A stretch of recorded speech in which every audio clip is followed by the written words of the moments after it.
So we are live.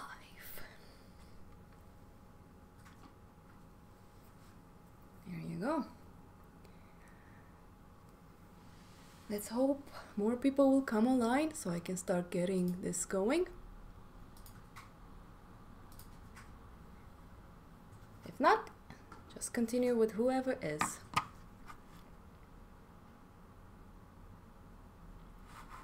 Danny Pavlov. No, I mean, I don't want this stream to go for too long. It's just something that I think might help people with observational skills. This is something that I've learned from my teacher, Hans Schamait. I hope I pronounce his name correctly. He always brought up the top of the hill. So I brought up this plates from Charles Bargue drawing course manual.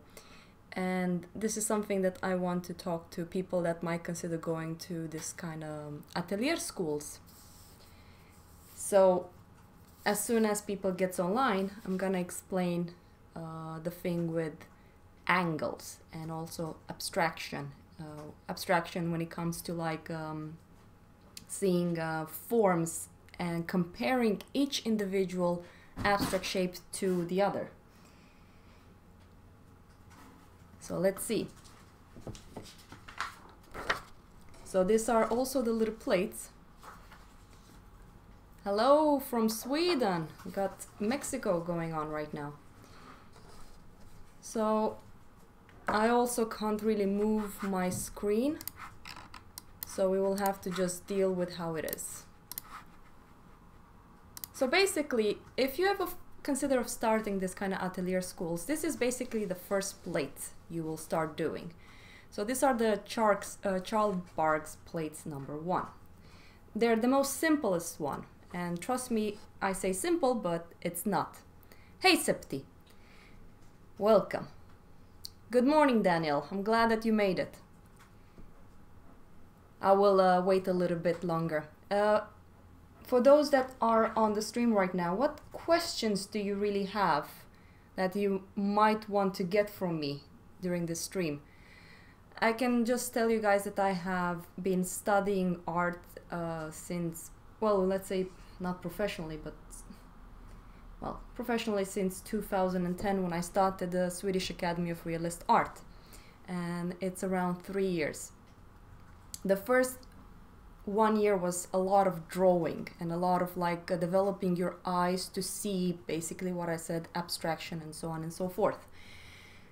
Where am I going with this? I'm trying to put my mind around it. It's a lot to say in a live stream. It's basically 3 years of a lot of learning. So the one that I did at my school was actually this one here, the bearded guy.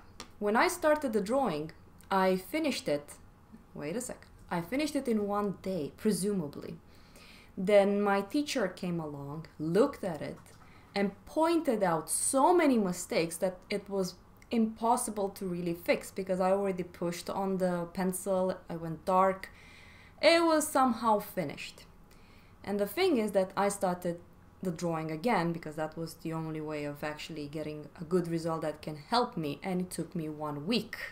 Yes, this tiny little drawing here took me 1 week to complete. Why does it take that long? For some people will be like, that's a bit ridiculous. So I can try to explain a little bit on why.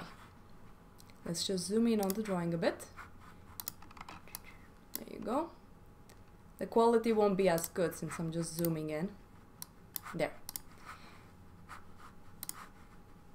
Okay. So, if you look, for example, at the distance from, let's just say, the distance from here to here. So we have this little point, and then we select another point. The distance from here to here is very different from the distance to here, and to here, to here. So basically you have certain volumes, 1 point, and another one. And the teacher is like, well, which one is bigger?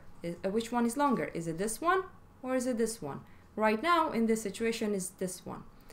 Of course, I'm not starting with, you know, the process where you have your top and bottom. This is going to be another live stream because I really need to warm up, get into it, so I can actually have a live stream where I draw a bark from the beginning to the finish. Anyways, so you have this distance in relationship to this, the distance from here to here, the distance from here to, let's say, this point here, the distance from here to here, the distance from here to here. So it's a lot of like you trying to compare certain abstract line to another. Okay, this is basically what you see when you just look with your eyes. When you draw like a cast from life, you can't really do all of this stuff. But one reason we go to the barks is because, again, it's practice for you to develop those keen senses of seeing the smallest little differences between one abstract shape to another. So one way of also seeing it, because when you spend a lot of time on one of these, you start seeing things. This little shape over here, it looks like a weasel. So this is the head, this is the body, this is the tail. So when you start drawing that shape, you kind of compare it in that way because it's easier to actually see the tiny little mistakes that doesn't define the actual original shape of what you're having on your drawing. So this is actually a good way of seeing things, even when you're doing illustration, concept art, or, you know, observational stuff like a still life. The more you see what you know that it's not there, let's just say it like that, the easier it is to actually just, you know, let's say, making it come alive on your drawing.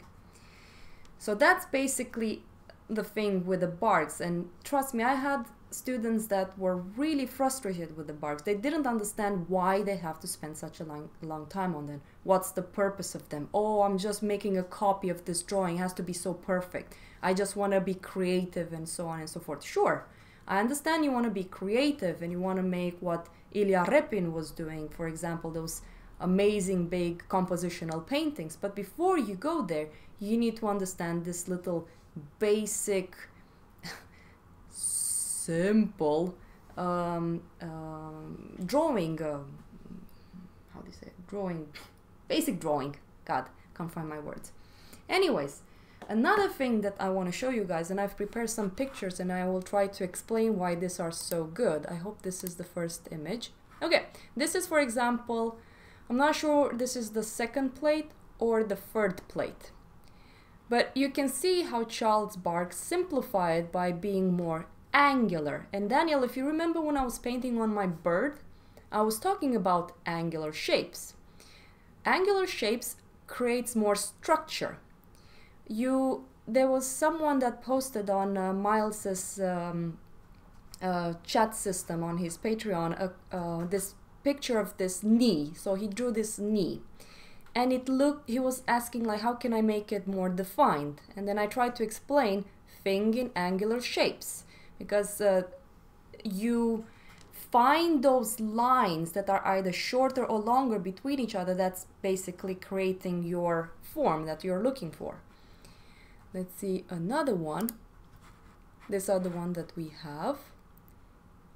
Let me just change this because this is something that I really showed my students when they started doing their still lifes or whatever thing they were doing. And one reason this is good is because you're gonna start seeing volumes. Even when you're working from a picture, I've noticed that myself. I'm actually starting to see volumes, and that's great. So let me find my folder. There you go.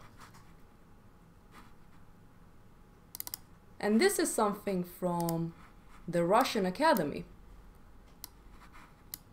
And one thing you can see, a plain little pot. You know, a lot of perspective and a lot of gesture to the line. And we're gonna talk about line quality as well. So this is one of them. I'm gonna add another one, trying to find the right one that I can actually explain. Let me see, which is it? Was it this one? I think it was this one. Yeah, this is a good one. There you go. So, you look at the banana, you look at the apple, you look at the pear. Those lines that you see over there is a way of the artist learning about volume. It's very simplified. I mean, try and draw something like this. And I bet you so much that people will be like, well, how do I draw a circle in perspective? And I had this for my students. Some of my students didn't know how to draw cube in perspective, like let's say artistic perspective, because you have architectural perspective and then whatever more of an artistic way of doing perspective. But we're not going to go into that subject now. And then something I did when I was at school that really was good for me, I picked up, there you go. I think you guys have seen this image. I'm sorry if I'm showing off my work, but I just want to explain why I actually did it in this way. So I was trying to see as much as I can of the volume of the skull. Come on.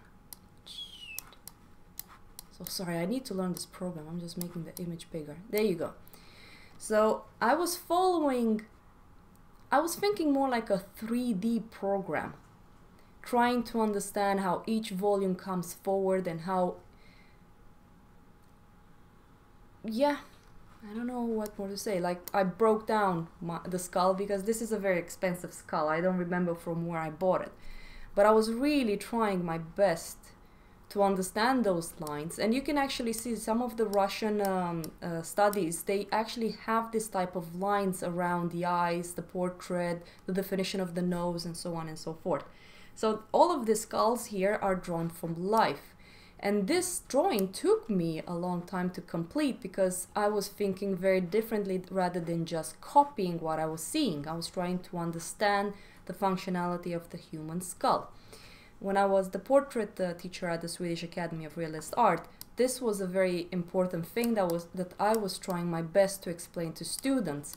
And of course, my students were always trying to be artistical. And that was always very hard. I didn't know how to make them stop. Hey Molly, welcome on the stream. I'm happy you're here.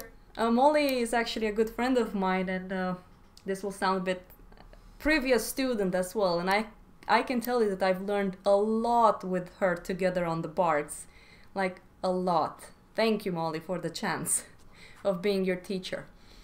Going back to the skull. So you see, I'm not sure how to even point on this stuff. I'm pointing with my mouse trying to make sense of how I thought, but all of these lines, I put them there for the reason of understanding in a more of a three-dimensional shape rather than a flat surface. And then I was like, well, let's put it in the cube. Well, let's learn a bit about perspective. And I remember, I think it was William, I think Sean as well, and then Miles, and I was asking them, do you think this cube looks in perspective? So even I myself was struggling with this. And you can actually see the let's say ghost lines that I erased because the cube was incorrect. So this was just perfect. I've learned tremendous from just doing this kind of stuff. After I was done with this, I went to this one. This drawing was hell. It was really challenging. The upper ones was more like one-on-one traditional way of, you know, like just drawing what I see and understanding values and lights and so on and so forth. And then the lower ones, I was like, okay, let's go even more crazy with 3D lines on them. And I learned so much by just doing this. And all of these two drawings, I gave them to the school because I felt like the next generation, it will be so nice for them to be able to see all of this. So it's funny, I think if I go into 3D, I will have an easy time understanding the program, I think. This one, the one with the head like this in perspective, oh my lord, this was so hard. I actually remember how much I struggled with this one. These are actually the Hobbits' heads. We had someone from Veta Workshop that donated the masks from the actors. So I really liked them because they were more human rather than using more of a traditional sculpting. You know, they're always a little bit idealized. So I wanted someone that looks humane, I guess. Anyways, this stream won't be long, guys. I just wanted to point out this small little stuff. Now, let's go back to this one. I suggest if you're a beginner and you want to learn a little bit more is to start with something like this. If you want to work from life, force yourself to just be a little bit graphical. Don't get too obsessed over technique or, wow, I need to make this drawing look amazing so I can post it on Instagram and people will love it. Don't think about it like that. This is you and you alone trying to understand how to develop your way of seeing things. And once you get the basic drawing, you can go for, not be right back, this one. You can go for something like this. I mean, I was 26, so that was, oh my god, has it 2 years passed already? Or 3 years? So this was 3 years ago. And when I started school, it was 2010.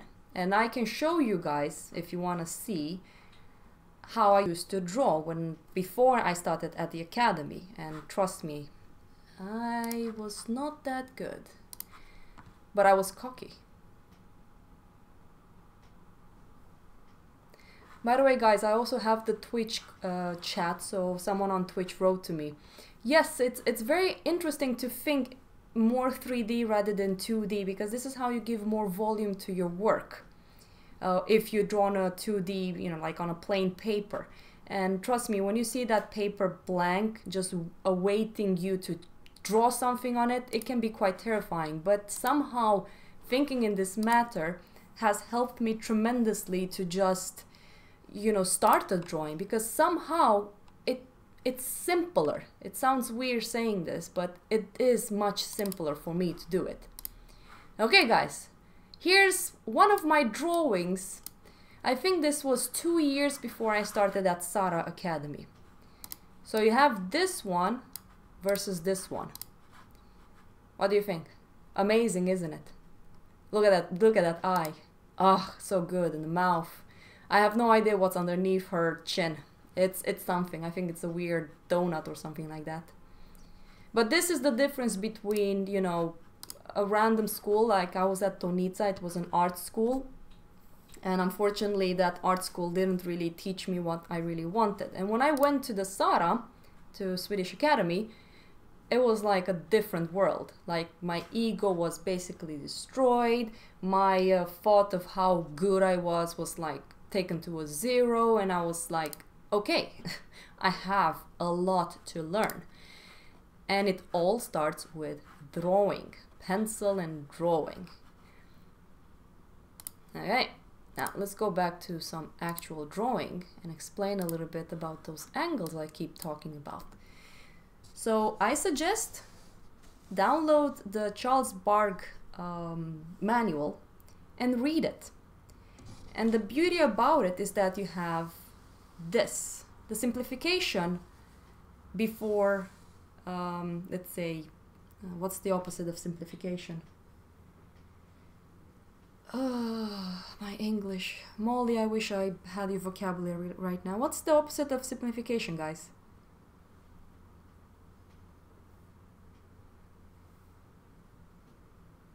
Complexity. Thank you to both Twitch and YouTube. So simple, simple, complicated. Simple, complicated. What's beautiful about the simple one? Look at those lines. It basically shows you the, let's say, the big look of your bark. Those angles, that pretty much defines this portrait. The difference between this and this. That's the thing with this technique. If you want to be a portrait artist, this is very, very important for you to know this. Because the smallest little angle that's off, or let's say proportion, and trust me, portrait will always be complicated. No matter what level you're at, beginner or godlike, if I can say it like that, it will always be a challenging, mostly if you're working from life. And I remember when I was painting Molly. I have painted Molly. And it was so tricky because I took a photo of her afterwards. I actually don't think I have the photo anymore. Maybe I do, but I couldn't look at the photo because when you take a photo with your camera, depending on what lenses you're using, you're either distorting or even changing the features because we see more natural than a lens will ever do. So I love cameras. I take a lot of photos and I paint a lot from photos, more from life lately, unfortunately, because I can't really afford to have a model in my apartment. And if you have the chance and you have a good friend that's willing to pose for you, man, you are lucky. Take your time. Sure, sometimes your friend will be like, well, my nose is too big. And you go like, you know what, man, I'm still learning and this is what I'm seeing right now. And if you read Sargent's notes, he always said that every time he painted a portrait, he lost a friend. So I guess that says a lot. Okay, let's go into... Do I have anything else? Nope. Again, this stream is gonna be quite short. So let's just draw... I hope I'm making enough angles. There you go. I don't know what this is. Did I get enough? Yeah, I did. And I actually have a good sample over here that I can explain a bit. So imagine this weird little abstract shape. You want to draw it again. Well, of course. Let's say that, you know, where is your bottom? I always say, okay, the lowest point I have is here. I'm not gonna go into a complicated drawing because I don't have time for that. And the highest point, oh my god, couldn't I made it easier for myself even with this abstract shape? It can be these 2 points on the same line right now, but I think this is the highest. So what we usually do, we find the middle of our shape and you can just draw a straight line like this. You can actually take this line exactly through this point, which will make it much easier. There you go. So right now you will have the middle, let's say, of this line somewhere over here. So then you have a distance from here to here and then a distance from here to here. This kind of feels equal right now. I think this will turn into a very nice little portrait. This is kind of cute. I kind of create a little portrait. Yay! Okay, this is making it much easier to work with, a little bit more fun. Okay, let's continue. So right now, let's say that I want to make sure that I understand this shape. Let me see if I can zoom in a little bit. You guys will have it, unfortunately, a little bit blurry, but for the sake of it, I think this is important. Okay. So you will select 2 points. This is something I see in my eyes, so this is visually. I don't do this all the time on the drawing. So let's see that we pick this point here and this point here. You drag a line, and then you find the middle of this line. So these 2 points are equal. You drag a line up. Did I make it correct? Yeah, almost. And this is a 90-degree line, okay? Angle, or how you call it in English. But Theo, this is math. This is not art. Well, everything in this world is, you know, mathematical equations. I'm not gonna go into that because I barely passed my math exam. Trust me, I really was bad with it. So right now I'm like, where's the top of the hill? Well, it's here. Somehow that point is way more up than this point over here. So now I know where I have the top of the hill of this abstract shape. You can do it with this one as well. Let's see. You drag a line. There you go. Find the middle. And then you kind of even see the abstract shape of it in a more simplified way. Let's do it here as well. I'm gonna select 2 points. Middle. Drag a line up. And then I see this abstract shape versus this abstract shape. So I'm like, where is the top? Well, the top is over here. And then you go like, I want to see this shape. Drag a line. Middle. Where is the top of the hill? Well, it's actually over here. So you see, I'm sorry, Septi, I still have nightmares when I take exams with math and I don't pass. It's really horrible. So when I draw a portrait, I try to see all of this abstraction in my head, and somehow it has been so helpful. And the better I am with this, the faster I get as well. And the less I need my eraser, which is something that I noticed with my students. The eraser was always in their hand, and at the point I said, you know what, let's change into a pen. No more pencil, pen. It got even more complicated, of course. I actually need to find more of my drawings. I remember I was doing the figures in a more three-dimensional, you know, the three-dimensional lines. I just noticed how many streams I can actually do. I don't know if I have time for all of them, but it's gonna be fun. Okay, I'm gonna draw a little bit big. Here you go.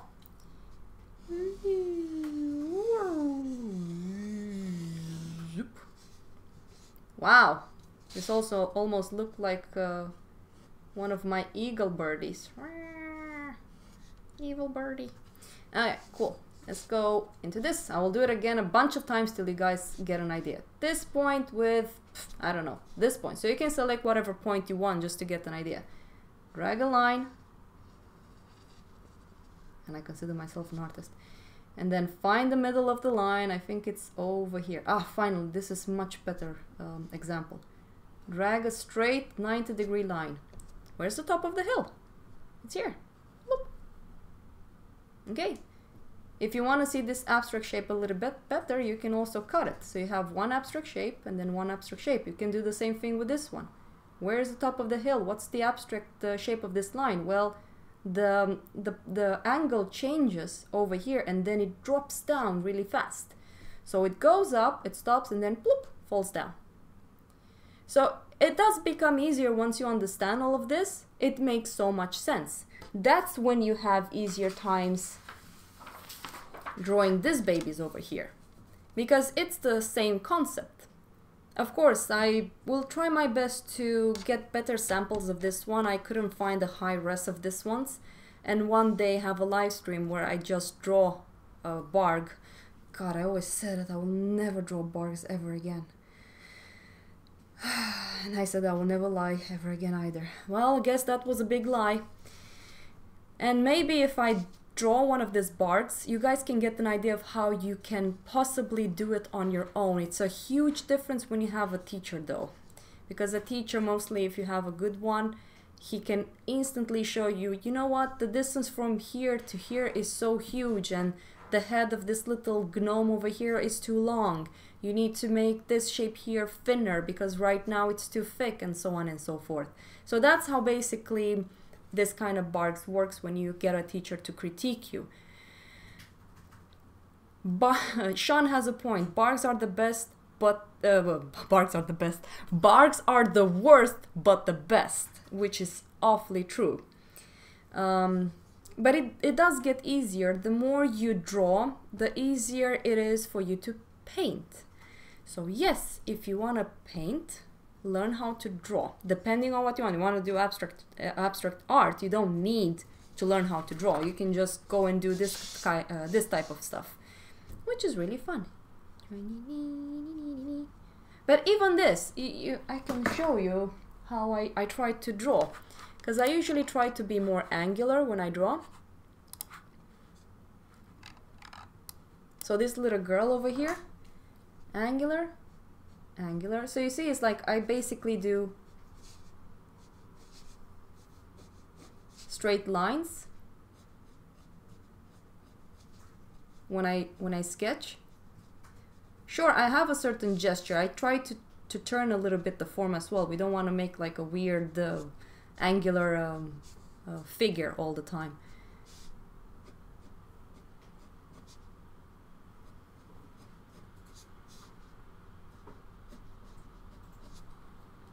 So you see, it's more of a straighter line. And this is very beneficial, mostly at the beginning, because again, it forces you to see distances and which line is shorter, which line is longer in relationship to each other, and that's really, really helpful. Do you guys have any questions, by the way? One question that I usually get from my students. Oh my god, I'm going back to my teaching days. One question I used to get is like, how do you see the figure pose? Well, the thing is with the figure pose, I really admire Kim Jun-ji. I hope I'm pronouncing his name very correctly, because I watched this YouTube where he explained how he draws the figure and it made a lot of sense for me. I'm not a genius like him, not even 5% of what he can do from imagination. I am very bound to references, unfortunately. Okay, where is the Twitch chat? I want to make sure that I don't lose anyone. So, the guy that I also like to study was Hogarth. I think was Hogarth. Because he said that first comes the torso. So I'm just gonna draw a weird little torso. And the pelvis. Then comes the legs. I'm very not warm up right now. Then comes the arms.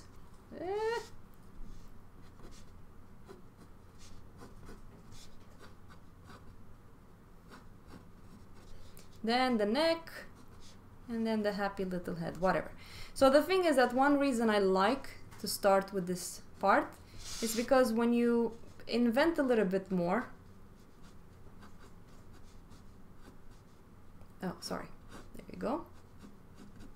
Oh, I should have warmed up before doing this. Hey, it's good for you guys to see that we all draw a little bit of shit sometimes. So I build up the torso. So I feel like the torso is the most important for me. Because once I get the torso, the legs will follow. So we all know that we can just live with, well, we kind of need a head. But we can live only with this. And then, let's say that we want to draw a cute little ballerina. One part, knee, the other one. There you go.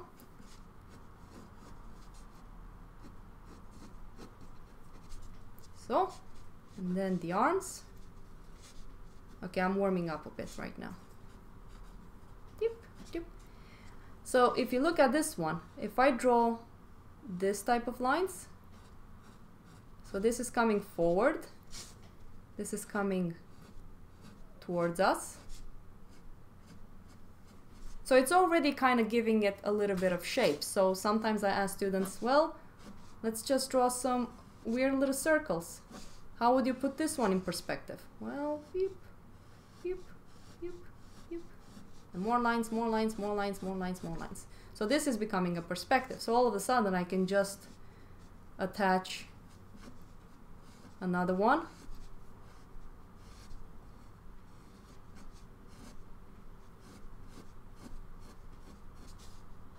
And let's say that we have a shoulder.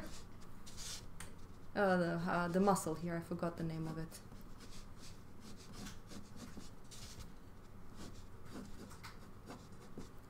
So see what I mean? Because I've been like analyzing a little bit how Kim Jun-ji starts, and it's insane how he starts with the foot and he finishes with the ear. I don't know what, but I think that he... I believe that possibly he sees every shape individually. He already has an idea of what he wants because I don't know how his brains function. Let's see, someone on Twitch wrote something. So first comes the skeleton of the figure, and then we draw the meat of it and all other parts, adding volume to the figure. Yeah, I mean, this is a way that works very well for me. Like, it has always been in this way for me. Like, I don't draw the skeleton because I've been changing a little bit my method. I love working more with simplified big volumes rather than drawing, you know, stick figures. I used to do that a lot, but somehow that didn't work for me. So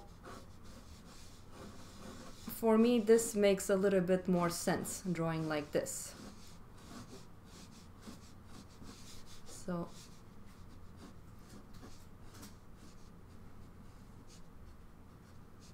this is the foot. So right now we have extreme perspective over here. So something like this, you can see it's like a little figure. Let's say that he's standing on something, and this is like a huge building that goes really, really back. There you go, something like this. Kim Jung-jae said that he already have the image in his head. Yes, even the detail from what he said. Yeah, I mean, that guy has a very weird autism. I have no idea. I think I should hit my head in a rock really hard and hopefully I get like this amazing brain all of a sudden. I think this was a joke that also Sean Bolster brought up at the point, like, let's hit our head very hard until the talent comes to us. But he also explained, and I'm not as good as he is, like he just drew a cube. Let me think. Alright.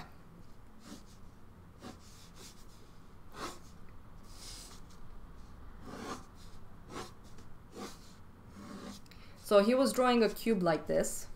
Cubey little forms. Look at this little cute cube. Yeah. So, and then he was just drawing the figure within this shape. And God knows how the hell that guy even thinks. God, I wish I speak Chinese so I can meet him. Oh well.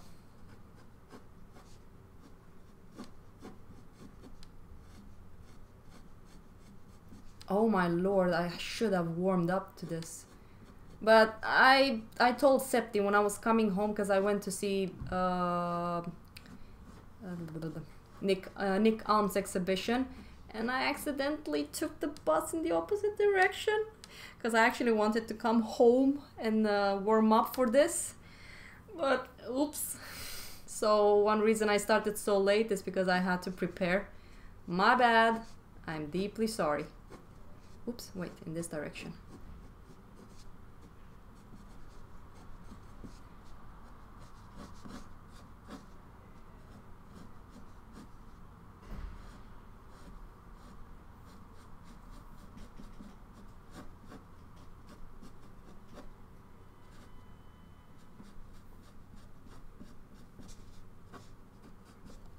So, yeah, I'm not that good, but I've done so many of these drawings to the point that I didn't know how to invent a figure anymore.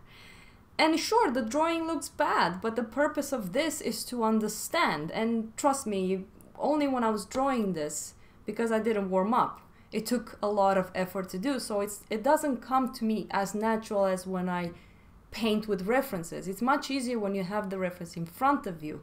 And it's always a challenge to do this, but knowing this kind of stuff permits you to do small thumbnail, like compositional ideas that you have. And I actually bought the figurines. I think you might have seen it on Instagram as well. They're from Japan.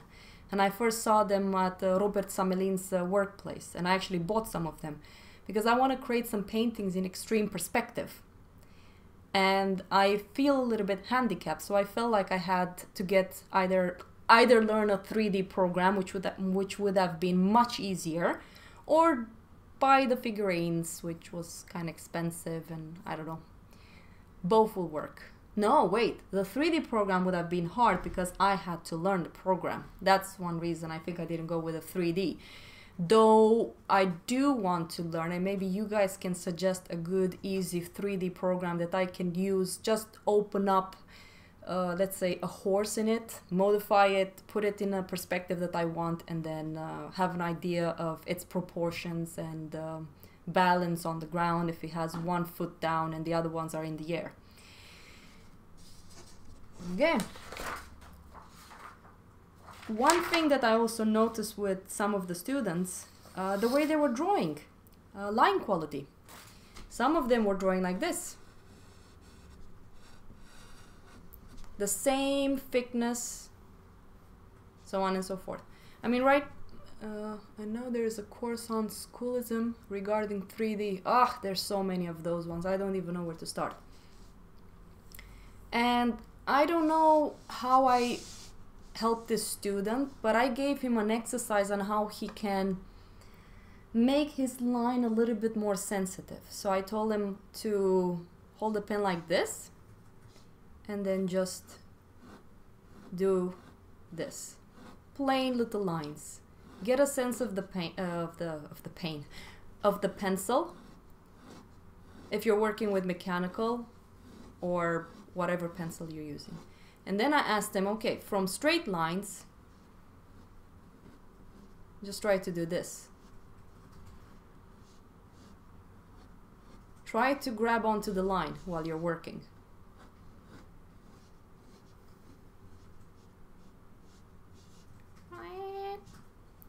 Oh. Ah. Oh, that's so cute. Little cute little bunny. I don't know, I've been watching too much anime. I mean, you look at this amazing simplified drawings and you go like, what does it make it so interesting?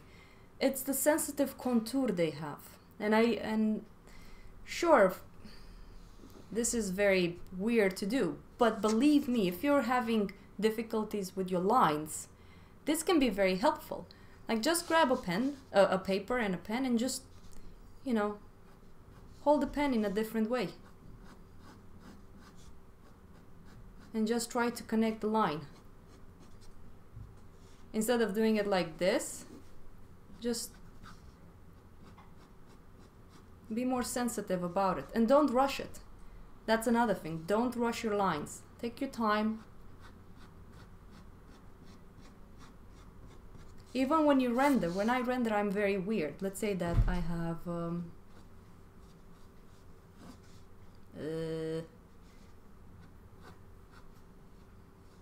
I have an idea. Let's just create something interesting.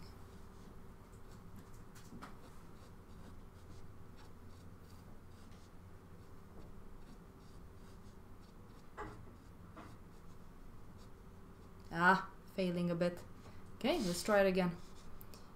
I have something in my mind that I want to do. I'm gonna draw it bigger. I usually like drawing bigger. And I wanted to see it from underneath. Way to go, Theo. Always complicate things. You're the best.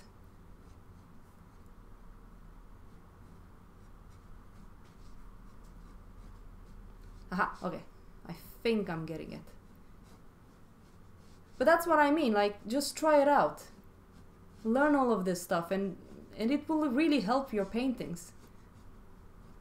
I actually wanted to show you the difference of how I used to draw hands and the way the hands on this actual painting ended up with.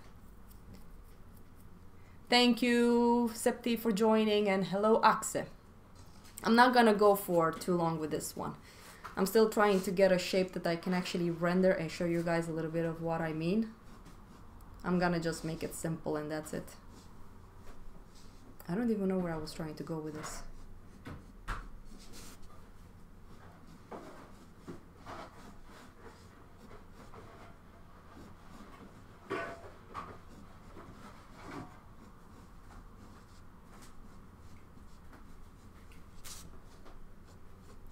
Oh yeah, I wanted to show you guys how I render. Oh jeez, yes. Are you just gonna have a Coke for yourself, Henrik? Hey, I want a Coke too. What? Can I have a Coke? Oh yeah, sure. Thank you. I'm having my noise cancellation headphones on, so I can't hear you. What's the best way to show you guys how I render with pencil? I don't want this live stream to go forever, so I'm not gonna do a skull. Ah, whatever. Let's just draw a plain little cube. I'm not gonna go into this. I didn't warm up. This was mainly for some of my friends on live stream. So when I render, I like to do it like this. Line after line after line. I do sometimes like this as well, but in general, when I'm building up my values, I just like doing it in this way. And I'm also using Xerox paper right now.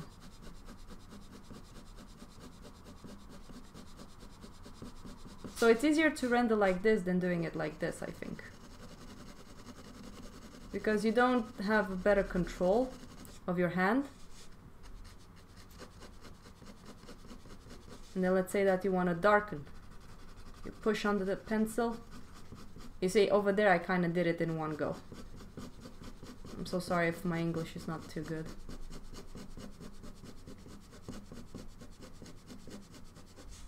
And then here, I'm holding the pen like this.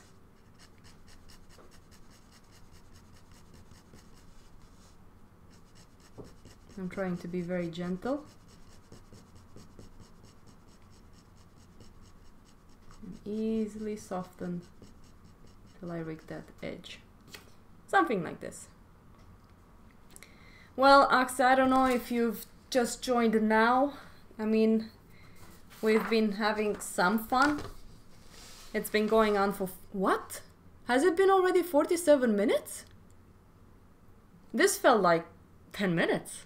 10 minutes, 15 minutes. I can't believe... Okay.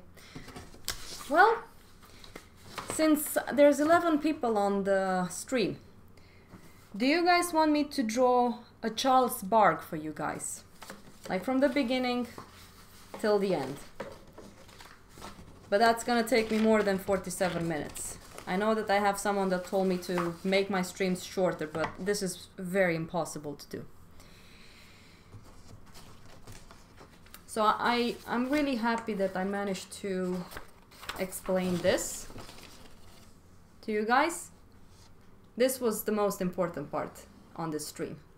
It was for my, I don't know if I should say friends. I mean, I just met you on live stream, but somehow it's weird with the internet nowadays. It feels like everybody becomes a friend.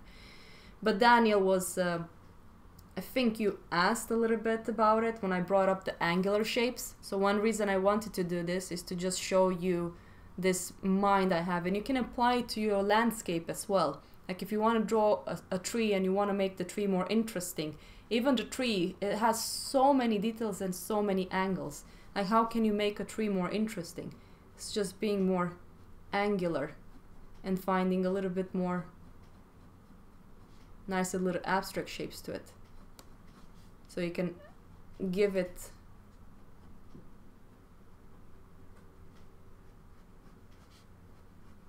I'm trying to draw a tree.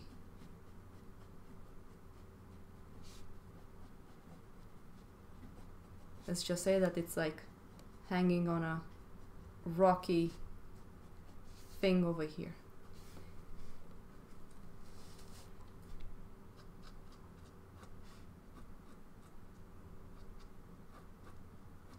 And we also have like one of those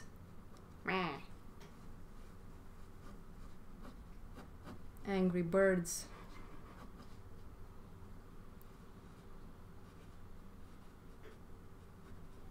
Sitting here on the tree.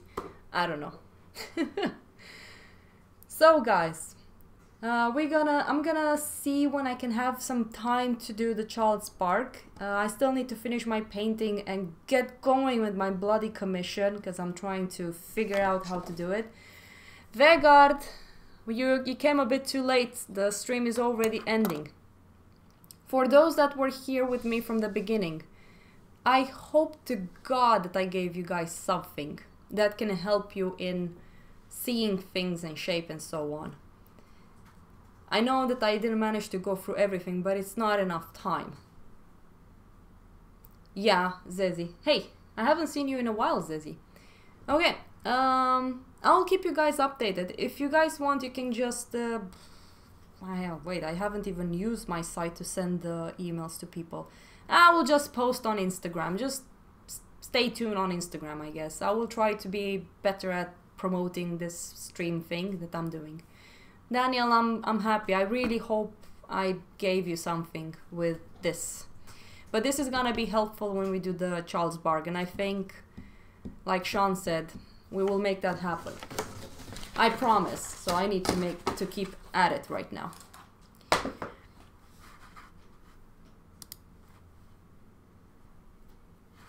Well, I kind of explained it at the beginning, Zezi, and I haven't gotten that much into perspective. But we were, not the beer I back one. We were talking about this. We were talking a little bit about thinking more three-dimensional, like you can see with the head here as an example. All of this, I'm not even sure how the hell I was thinking when I was drawing this, but I was trying to see it less as a flat form and see it more as a three-dimensional shape by understanding volumes a little bit. It's hard for me to just explain. Like I said, I need to show it. So I think I'm gonna have a stream with Charles Bargue at the beginning, building it up, seeing abstraction and so on. And then after that, I might draw live stream again, the skull. And we are gonna draw the skull. I will see how I can set up my webcam on the skull as close as possible to what I'm seeing, so you guys can get an idea of how I think and how I build it up from scratch. Okay, guys. Thank you so much for joining in. I will see you guys on Tuesday. I think on Monday I will want to have some time for myself and paint on my painting and get into it. But I will let you guys know. I usually stream very randomly. I don't have a schedule because I really can't do it. Mostly if I paint and work, it's impossible to really have a schedule, I think. But with Charles Bargue and the skull, it will be a schedule, and I will try to promote it 1 week before so people can actually see it and not be like, hey guys, 3 hours from now I'm gonna stream, ho ho ho. Daniel, Zezi, all of you guys, have a nice evening and weekend, and I'll smell you guys later. Signing off. Goodbye.